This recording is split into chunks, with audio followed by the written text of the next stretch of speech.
back po sa Finding Hope with Ami. Unang-unang nagpapasalamat po ako sa inyong lahat na tumatangkilik ng show natin, sa lahat po ng mga nagla-like, nagko-comment, nagsusubscribe.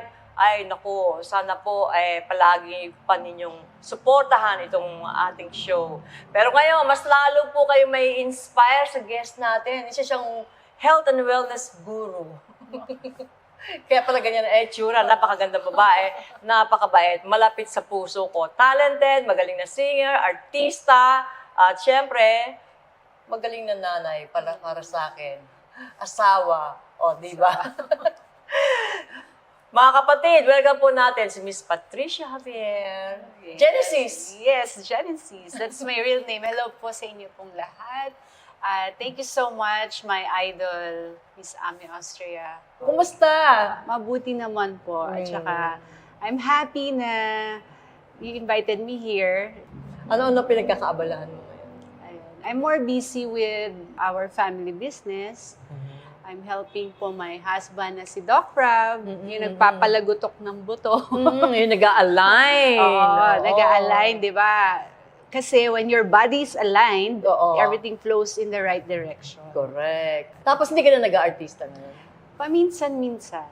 Pag mayroong mga offer sa akin na maganda, tapos yung time ko hindi ko masyadong consuming. Yes. Pero I really love, syempre, I love acting. You know, I love making people happy. Saan ka nag-umpisa? Saan ka pinanganak? Saan ka lumaki? Ako po ay pinanganak sa Antipolo. Doon ako lumaki sa bundok. Habang lumalaki ako doon, kasi wala pong kuryente sa amin at that time, parang feeling ko, alam mo yung pamilya yung mga tao doon. Sobrang nag-enjoy ako. Parang there's no comparison at that time eh. Napaka-special. Hindi lahat na-enjoy. Lalo na ngayon yung mga bata, no? Wala na silang yung laro sa labas tulad namin noon. And then, paano ka, nung lumalaki ka na, saan ka nag-aral? Nung lumalaki na ako, nag-aral naman ako dun sa Antipolo Municipal High School. Yun. And then, nung nagkahiwalay yung parents ko, that's the time na lumipat kami dito sa Quezon City. Ilang taong ka nun? 15 years old. So, at the age of 15 years old, dun ko nakita yung comparison ng buhay. May iba palang mga tao ko. Kasi dati no, na nasa Antipolo kami no, my lolo is a pastor. So, lagi kami nasa church. Lagi ako nasa Sunday school. Tapos nga, ang lagi ko na-remember noon, my lolo always teaching us mga Bible verse. Ano yung pinaka-remember mo? Ang pinaka-favorite ko, up to now, I like the Matthew 4:4. You know, hindi lamang sa tinapay nabubuhay ang tao, ngunit sa bawat salitang lumalabas sa bibig ng Diyos. So, nung time na yon, nung memorize namin parati yung mga Bible verse, yun lagi yung naiisip ko na kasi sabi ko, ang galing naman nun, no? Hindi lang pala dun sa mga parang material things nabubuhay ang tao. Yung pala kailangan meron din yung parang spiritual food ng body ng tao. Yun. Correct. So, nung time na kahiwalay yung parents, lumipat kami dito sa Quezon City, dito ko na nakita yung parang ang hirap ng buhay. Kasi at the time, syempre, mom ko parang naghiwalay sila. Ba't sila naghiwalay muna? Third party. Okay. Lipat kami ng bahay kasi ang mahal ng rent, di ba? Yung nanay ko, yung trabaho niya, hindi sapat. Siguro sa isang taon, nakakalipat kami 4 na beses. Wow. Pero my mom talaga, hindi siya bumitiw sa amin. Hindi niya kami iniwanan talaga. Hindi niya yung parang, kasi 4 kami 3 lalaki, ako lang babae. Hindi niya kami binigay kung kani-kanino. At yun ang pinaka-importante, no? Hindi kayo iniwan. Oo. Kahit naghihirap kami, gusto niya sama-sama lang kami. That's the time na naramdaman ko, I need to help my family. So, at the age of 16, nag-start akong mag-research dito sa lugar sa Quezon City, kung ano yung dapat kong gawin. Hanggang sa nag-audition ako dun sa mga, di ba, sometimes may Itbulaga, may mga, sumali ako sa Beautiful Girl. Tapos sumali ako dun sa Look-alike Gloria Estefan. Hanggang sa napunta ako sa That's Entertainment. And ang nakakatuwa nun kasi, ang nagbigay talaga sa akin ng way para makapasok sa showbiz is si Congresswoman Lani Mercado. Sila ni pala. Kasi meron silang bahay sa Antipolo na ang tatay ko yung caretaker. There was a time na nakausap ko siya noon na kasi nakikita ko siya growing up, di ba? Artista na siya noon. Oo. Sabi ko, Ate Lani, paano ba pumasok sa TV? Ano bang, sabi ko, kumakanta-kanta lang po, ganyan. Kasi sa church, natuto sa choir. Tapos yun, sabi niya, sige, ito yung bibigyan kita ng letter, pumunta kay Kuya Germs. Kasi alam niyo naman po sa That's Entertainment, ang haba ng pila niyan, di ba? Pero although, nakapila naman din ako, pero iba pa rin yung meron kang dalang letter, di ba?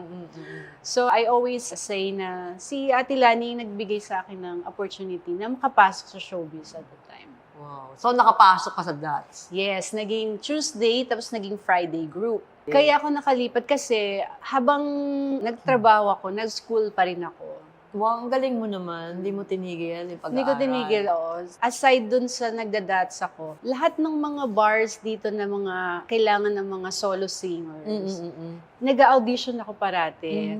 So, nakakapasok naman ako. Ang problema ko ngayon, pagpapasok ko sa school puyat ako. Nung first, ko pa naman, theology subject ko. Di sabi ko, naku, okay to kasi si sister, hindi ako ibabagsak nito. Di ba? Maintindihan niya ako. Pero bumagsak ako nun. Kasi naintindihan ko naman si sister. Kasi lagi nga naman talaga akong late to tulog-tulog, di ba? Habang ginagawa ko yun, working for my family, studying, ganyan. So, doon ko nakikita na talagang kailangan kong magsumikap. So, hanggang sa sumali na ako sa mga beauty pageant.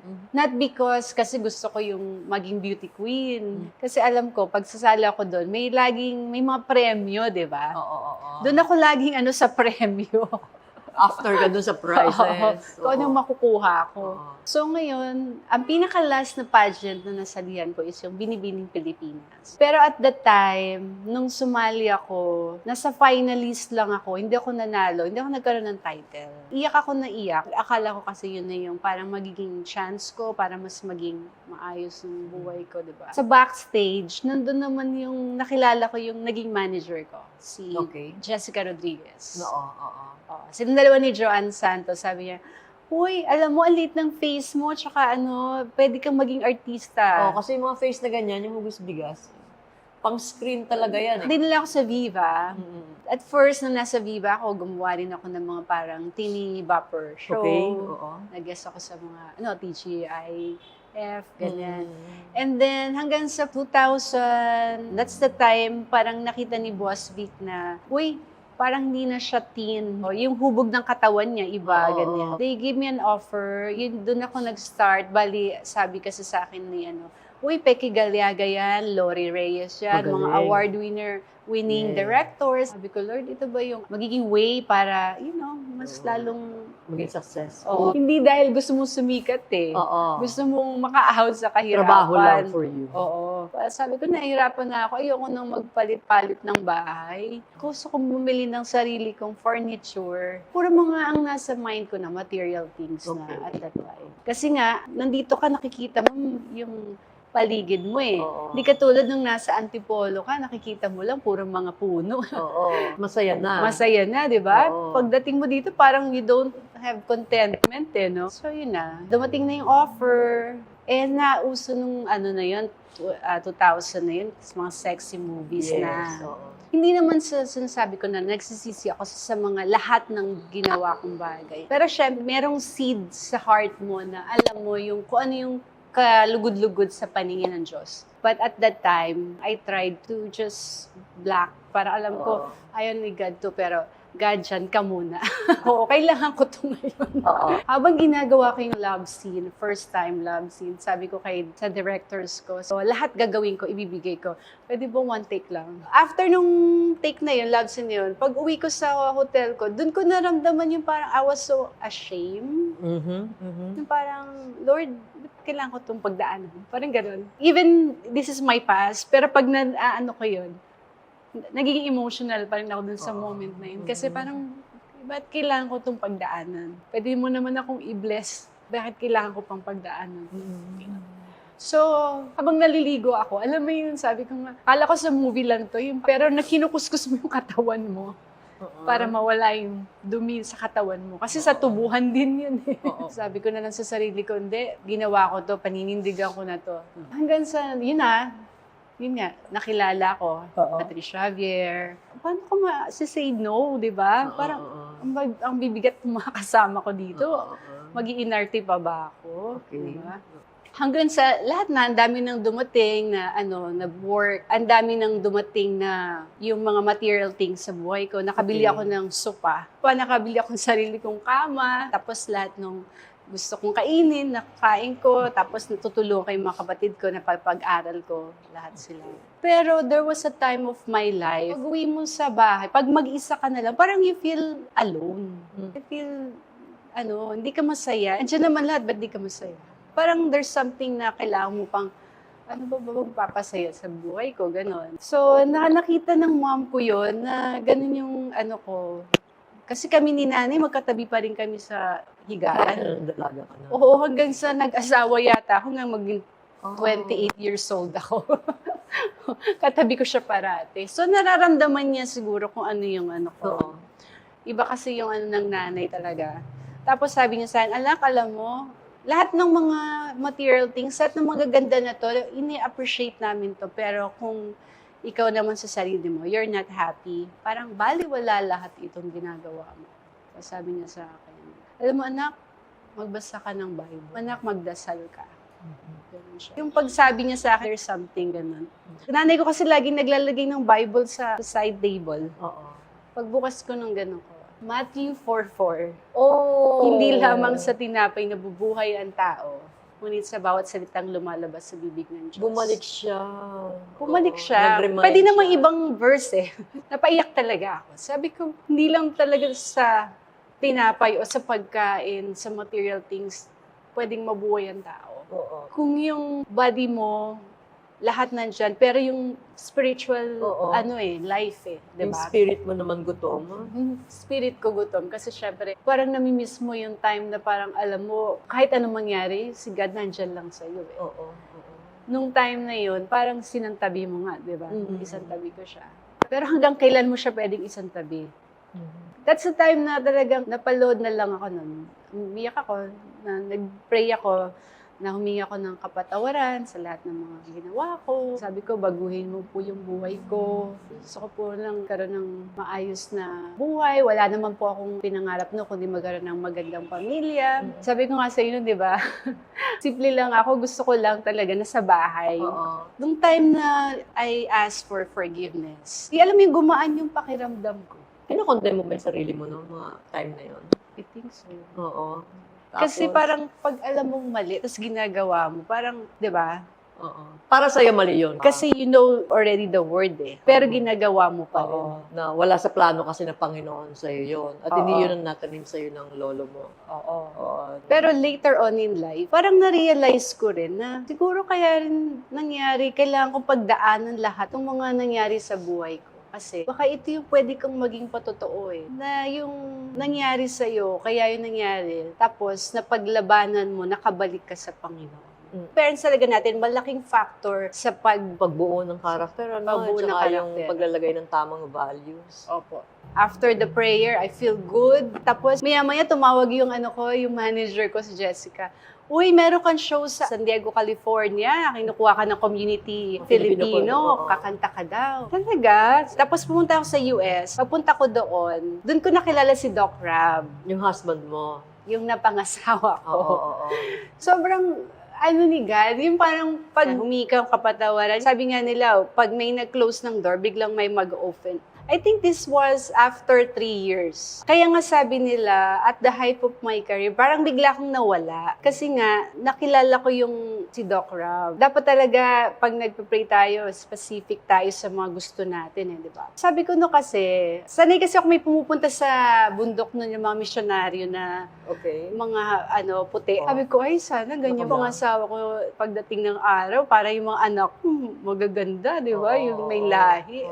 So ngayon, yun nga, line, nakarating ako sa US. Yun nga, nakilala ko si Doc Ram. Nakita ko blue eyes kagad. Sabi ko, gwapo, ganun. Ang pinakamaganda nito is, at that time, I have a problem with my neck. Kasi one of my shooting, parang nabagsak ako, sumakit yung ano ko, tsaka yung sa lower back ko, ganyan. Kailangan ko talaga ng chiropractor. So, nung nalaman kong chiropractor, sabi ko, okay to, chiropractor. So, nung dinala niya ako dun sa clinic niya, and then he adjusted me. Paano mo muna siya nakilala? We have common friends. Pinakilala, Okay, pinakilala sa'yo. That night, dun sa dinner for the sponsors, and ano, doon nagkakilala na kami. At that night pa lang, parang meron ng something na parang, anong oras na nag-uusap pa kayo. Connection kagad. Oo. Tapos following day, sabi niya, you wanna go to my clinic? Maybe I should, give you some adjustment. Sabi ko, ay, okay. And then yun nga, pag-adjust sa akin, parang akong nasa alapaap. Oo. Yung ganun feeling na parang gumaan yung neck ko, yung ulo ko. Ang sarap ng feeling. Oh. Tapos sabi ko, Lord, ito na ba? Anong ito na ba? Sabi ko, ito na ba yung binigay mo sa akin? Kasi alam mo yung gusto mo no? Oo, kasi parang ito yung eksaktong imagine ko nung bata ako. Yes. Siyempre, at the back of my mind lang yun. Hindi ko pwede sabihin sa kanya Siyempre yun. naman, no? So, after nung scenario na yun, dinala niya ako dun sa La Jolla Beach. May naka-holding hands na kami. Sabi ko, ano pa lang to. Tapos maya-maya, niyakap ako. Hindi ako pumalag kasi syempre, ayoko pakita na parang ayoko sa'yo, di ba? Kasi gusto ko naman talaga siya. Maya-maya, ikikiss niya ako. Sabi ko, doon ako pumalag. Sabi ko, you know what? Yeah, I think I like you. Pero sabi ko, I'm a Filipina. Don't kiss in my first date. Alam mo, doon pala sa ano na yun, mas lalong na-challenge. Kasi pag ngayon, pag nag-i-interview, sinasabi niya yun. Sabi niya, this Filipina is very different. Doon na nag-start. Siyempre, after that, that's the history. After 2.5 long distance relationship, nag-isip kami, sinong pupunta doon? Siya ba pupunta dito? Ako ba pupunta doon? Tapos naisip ko na lang na siguro mas better kung ako na lang pupunta doon. Kasi nga, pag pumunta siya dito, parang anong gagawin niya kaagad, di ba? Okay. We're building a family. So, ako na lang po pumunta doon. And then, yan po yung nangyari. Along the way, hindi rin naman parang perfect talaga everything. Meron din mga struggle hanggang sa muntik na rin kami maghiwalay doon. Dahil? Dahil naramdaman niya na ayaw niya maging selfish para sa family ko. Dahil alam niya breadwinner ako. So ngayon, parang sinasabi niya na hindi, bumalik ka na lang sa inyo. Okay. Program na yung mind ko eh. Hindi, ito ako. So hindi ako umuwi, nakitira ako. Pinatira ako doon 6 months. Tapos nandun ako, I try na mag-show sa mga community. Doon ko na nangyari sa akin is, naka-attend ako sa isang service. Sabi ko nga, si God, nilagay niya talaga ako doon sa medyo yung Pentecostal eh. Nung nilagay niya ako doon ako nagpa-baptize. Kasi sabi ko noon, Lord, sana bumalik yung pagmamahal sa akin ng fiancé ko. Parang feeling ko, hindi na siya ganun ka sa akin nung time na yun. Sa Bakit ganun yung congregation. naramdaman mo? Hindi na siya tumatawag? Hindi na nag-effort? Ganyan? Para kasi nga, ang ano niya nga, na gusto niya, umuwi na lang ako. Kasi nga, hindi niya daw kaya yung family ko na ako nga yung breadwinner. Tapos kukunin ka sa kanila. Hindi naman sila sanay sa ganun. Oo, ibang kultura. Diba? Ibang kultura nila. So yun, ako naman, kaya doon ako napunta sa church na yun, panagdasal ko. Tapos the whole congregation, pinapagdasal ako parati na bumalik sa akin yung... Oo. Akala ko wala na. Nung nagpasya na ako, sabi ko, babalik na lang ako sa Pilipinas. 6 months na ako dito. Tawag ako sa kanya, I'm gonna go back na, gano'n. For some reason, biglang nag-turn yung sabi niya, can you accompany me? I'm gonna look for a house. Sabi ko, why me? Sabi niya, I want you to see the house. Yung pala naghahanap siya ng bahay. Sinama pa niya ako talaga. Tapos doon ko na-feel na importante sa kanya na gusto ko yung bahay. Pero ito na kasi yung time na parang decidido na ako, babalik na ako Tama na yung 6 months. Alam mo, sa'yo ko lang to nasabi. Hindi ko to masabi sa iba. Bago naging happy marriage talaga. May mga struggle na gano'n. Sabi niya, you stay here first. Tapos, after nun, bumalik ulit kami. After siguro 2 days, sabi niya, can you help me? Let's go back again to that house kasi I'm gonna, yung escrow daw, may mga ganun-ganun siya. Pagbalik namin dun sa bahay, nakita ko pumipirma na siya. Sabihin, binili na niya yung bahay. Sabi ko, oh, wow, congratulations. Ang ganda ng bahay. Tapos maya-maya, sabi niya ganun sa akin, mayroong box, yung box para sa ring. Oo, maliit na box. Tapos meron siyang kamay dito. Oo. Sabi niya, I want you to pick kung yung box o yung kamay ko. Kung yung una natawa ako, sabi ko, box? Diba wedding, yun? Parang engagement, yun. Kasi yung engagement ring namin, binalik ko sa kanya. Okay. Tapos, bigla akong naisip, kasi Pilipina tayo, syempre, utak natin, di ba? Hindi naman lahat ng nasa box. Oo. Sobrang given na siguro kung nasa box. Sabi ko, I wanna challenge myself. Sabi ko, okay, I'm gonna pick your hand. Itong hand, malapit to sa puso eh. Tapos ito, yung box, nakikita ko na, ito na yung sabi ko, wow, baka yun yung Sing-sing pero sing-sing, material, oo. oo. Tapos sabi ko gano'n, no, I wanna pick your hand. I wanna know what's in there. Kasi ito, alam ko na, baka ito yung sing-sing. Tapos pag gano'n niya, yung ring na nandoon, na wala dito sa box. Sabi ko, bakit mo ginawa yun? Sabi niya kasi, kung pinik ko daw yung box, ibig sabihin we're not meant. Grabe, alam mo yung hagulgul ko. Sabi ko, wow, Lord, grabe naman tong challenge mo sa akin. Yun na, after 4 days, nagpakasal na kami sa West. Wow. Tapos sabi niya, welcome to our home. Tapos ngayon, hindi ka na bumalik sa pelikula. Ngayon, hindi muna. Pero siguro gusto kong makagawa ng pelikula talaga na masasabi ko na I'm so proud of it. Ang galing ng mga yung mga congregation, yung kasama mo sa church, pinagtulong-tulungan niyo. Oo, grabe, pinagdasal talaga niya. Kasi lagi ako naglalagay sabi ko po. Kinatok nila si Lord. Yung when I get baptized, doon na yung tipong sabi ko na lang, yeah, I want to receive God forever in my heart and mind. Lord and Savior. Lord and Savior. Tapos yun, alam mo yung feeling ko nung nung pag ganun sa'yo sa water, di ba, ang bigat, di ba? Pag ganun ang gaang, tapos sabi ko, hallelujah, thank you Jesus, hallelujah. Pero sabi ng mga tao, hindi daw yun ang naririnig nila. Ano daw ang narinig nila? Parang nag-speaking tongue ako. At that time. So parang they feel like you receive the Holy Ghost. Pero alam mo yung feeling na yung joy unspeakable na tinatawag. Yung parang di mo ba't ang saya-saya mo na. Yung kahit merong gumawa ng masama sa'yo, parang tawa ka yan? na. Sige, paliwanag mo yan, joy unspeakable. Of course, ang ganda ng water baptism. It's a public declaration na I'm a believer, I'm a lover of Jesus Christ. Yes. And then yung water baptism, it signifies na yung water, ito yung body mo, pag ganun, nalibing na. Yung old parang, self, pati kasama na din yung kasalanan. It's a new beginning, it's a new life. Oo, kasama na din yung guilt, kasama na din yung mga pains, yung heartaches, mga bitterness, at pag ganun mo, ahon mo, new you. Yes. Diba? At the same time, pag ahon mo, parang si Lord Jesus Christ, tsaka bumaba yung Holy Spirit Ganun, eksakto naramdaman mo. Ganun. Yung Ganun Holy yung Spirit. pakiramdam ko na parang whatever happened, andito lang si Christ, bahala siya sa buhay ko. Oo, parang may assurance na. Oo. May ibang tao na, di naman totoong merong heaven May ganun, di ba? So sabi ko naman, paano kung totoo? Why don't we just, believe that there is? Tapos ang natutuwa pa ako is, I'm so proud to say that I helped my husband to receive God in his life.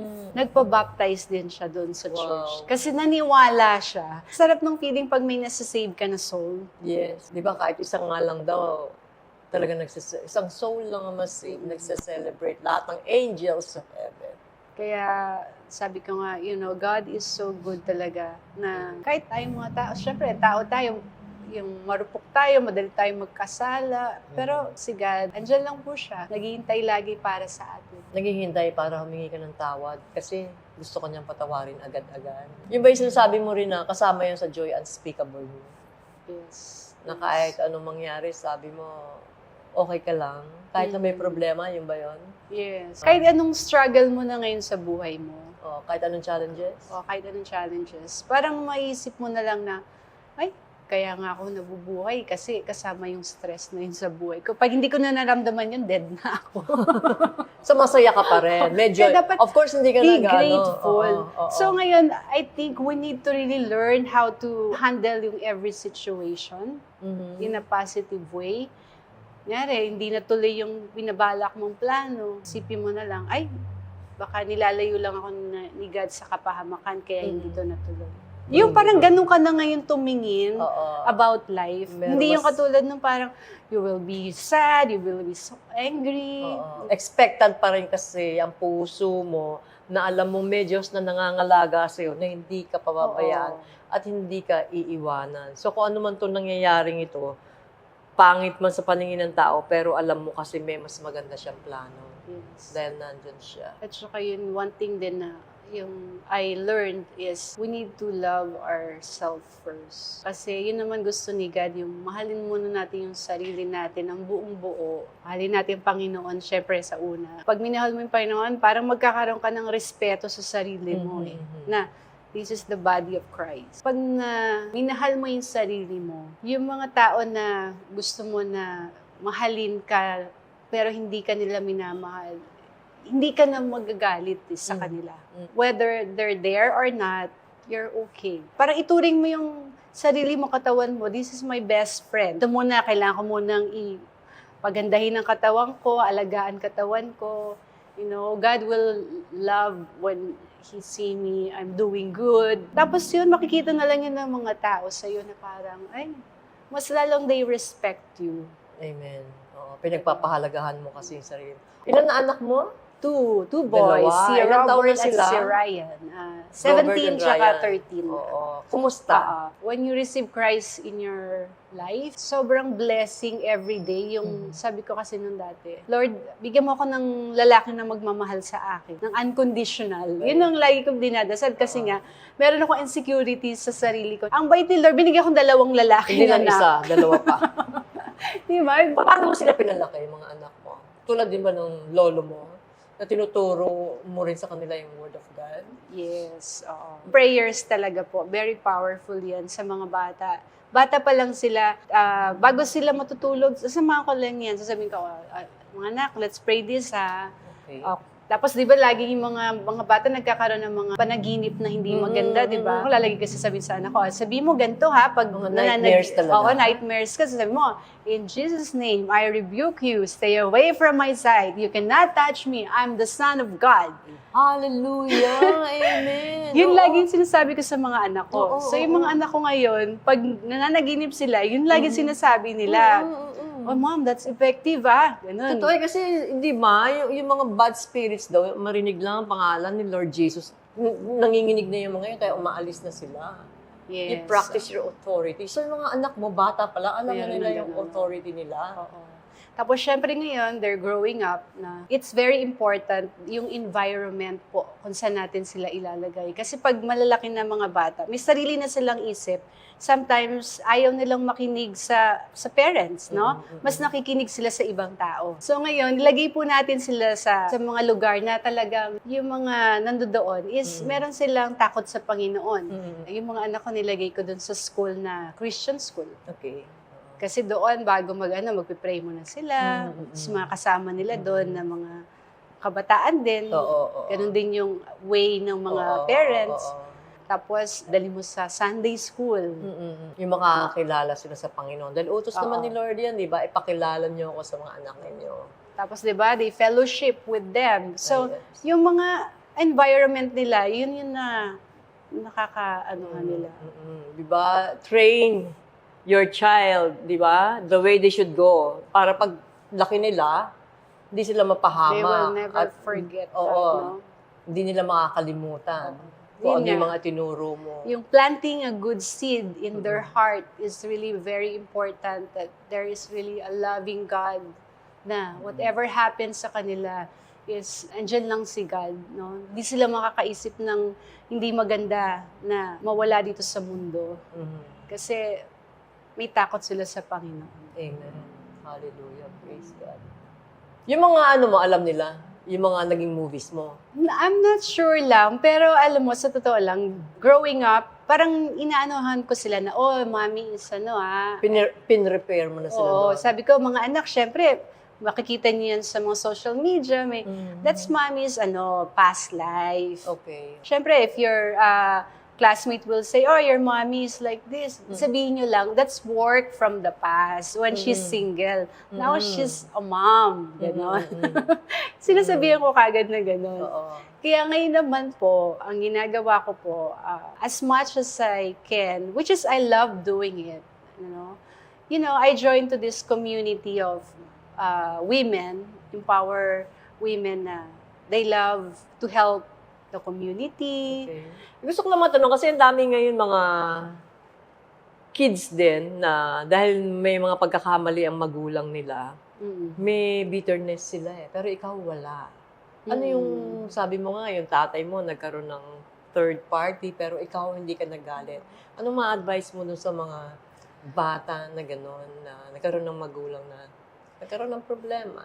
There was a time of my life, syempre pag teenager ka na nangyari yun sa parents mo, di ba parang hindi ka makapag-isip, ang alam mo lang mali yung ginawa ng tatay mo or ng nanay mo. Masasabi ko na very important yung guidance ng nanay o isa man lang dun sa parent about kung bakit nagkahiwala yung pamilya. Sana po yung pag naging parents kayo, yung kung ano yung problema yung mag-asawa, wag natin idadamay yung mga kids. Tapos wag natin siraan yung mga yung kapartner mo. Kasi later on in life, ang nagsasuffer nun yung mga bata. Yes. Yung mga bata, madadala nila yung pagtanda nila. So, kung ano yung ginagawa natin, yun ang gagawin nila sa partner nila. Kaya pala marami nagre-rebelde, no?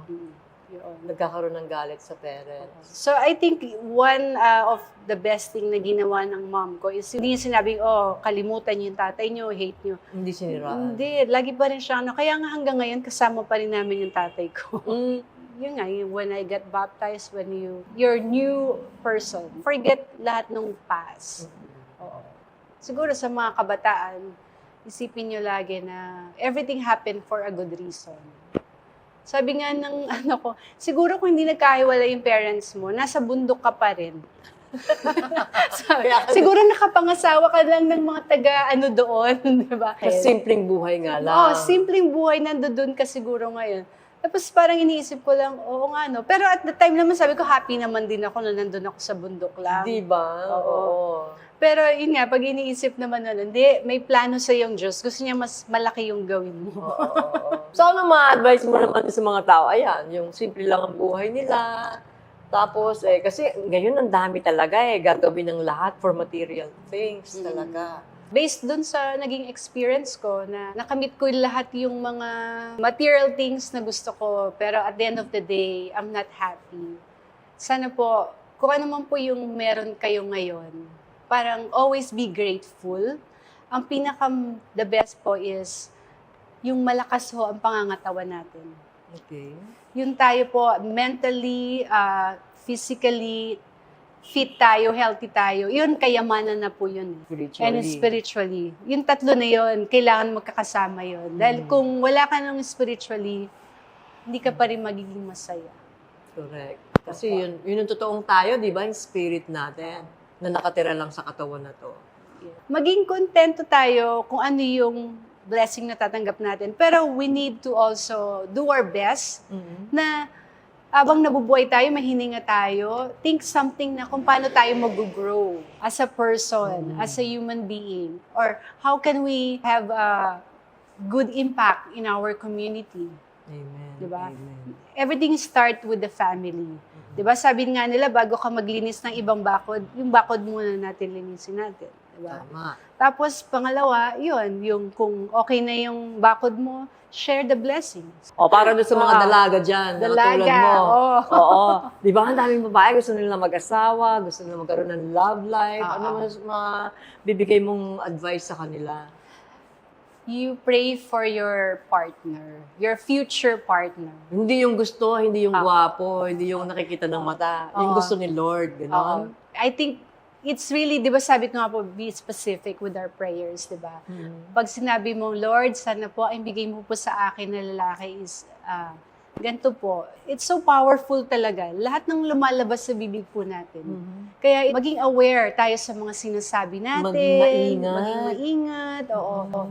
Kasi talaga, pag may sinabi ka, nangyayari. Sa mga kababaihan, no, lagi niyo pong isipin na, alam niyo po yung pagiging single niyo, ibig sabihin yan, meron pong nilalaan ng Panginoon na para sa inyo, na binibigyan ko kayo ng pagkakataon na hubugin niyo ang sarili niyo na kayo lang muna. Alam ni Lord yun kung kailan niya ibibigay yung tamang tao para sa inyo. Sabi niya nga, it's not good for a man to be alone. Kumbaga, parang lahat meron kanya-kanyang partner. Depende kung ang calling mo talaga ay maging single na lang. Pero bihira Yes. naman yun talaga yung ganun, di ba? Oo. Oo. God is so good na talagang pinadaan niya sa akin yung mga struggles, yung mga dapat kong daanan. Para ngayon, meron akong pwedeng ikwento po sa inyo na kung gaano po talaga ka-powerful, kabuti po ang ating Panginoon mula noon hanggang ngayon. So, madaling salita, yung mga setback, set up pala yun. Oo, yung Para pala doon, Yes. makabuo ng kwentong maganda. Kung wala lahat yun, Oo. walang kwento. Sinasabi ko rin nga yung palang mga pangit na pangyayari sa buhay ko, yung mga masasakit, kung ang intensyon ng demonyo nun, sirain ang buhay ko, Oo. ay, pagkatapos nun, meron palang mas magandang plano ang Panginoon. Ganun ka, demonyo ka, gusto mo sirain ang buhay ko. Pwes, ngayon, lahat ng kwentong yon gagamitin ko to glorify God. Amen. At dahil sa mga kwentong yan, marami mapapalapit sa Panginoon, magkakaroon ako ng reward sa langit. Kaya, imbis na maging bitter ka, di ba? Yung sinasabi nga nila, maging better ka. Oo. Imbis na yung mga weakness na yan, gawin mong kalakasan para sa To make you Panginoon. more stronger. No? Magamit pa. Tulad din ng sinabi ni Joseph, intention yun nun, patayin ako, pero ang intention ni Lord is para sa isave ang mundo dahil nagkaroon ng tagutom noon, di ba? True. Can we request you para mag-pray sa lahat mga taong nangangailangan, na katulad ng mga na-experience mo, di ba? Yung mga bata na mahihirap yan, tapos merong pag-asa. O yung mga parents na medyo naliligaw ng pag-guide sa magulang nila at yung mga dalagang katulad mo. Sige pa. Thank you. Lord, Father God, thank you so much for today. Thank you so much for this opportunity na maibahagi ko po ang parte ng buhay ko. Panginoon, maraming salamat sa lahat ng mga blessings, sa lahat ng mga